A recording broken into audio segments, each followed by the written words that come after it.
لن يذول قدم ابن آدم یوم القیامہ حتی یسأل عن خمس، کسی بندے کے قدم اللہ تعالیٰ کی عدالت سے ایک بال کے برابر سرک نہیں سکیں گے، ہل نہیں سکیں گے، جب تک اللہ تعالیٰ کے 5 سوالوں کا جواب نہ دے دے۔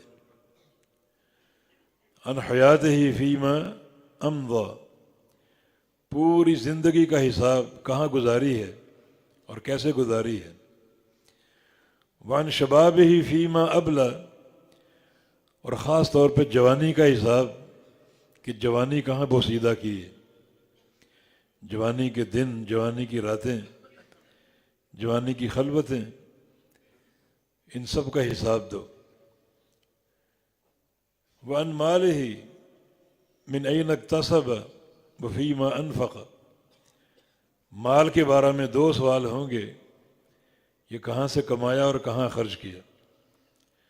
پہلا سوال، کمایا کہاں سے؟ تمہارے ذرائع حلال تھے یا حرام تھے؟ اگر ذرائع حرام تھے تو معاملہ یہی موقوف ہو جائے گا، لن يدخل جنت لحم نبت من حرام، جو انسان کا گوشت یا خون رزق حرام سے بنتا ہے وہ جنت میں جا ہی نہیں سکتا۔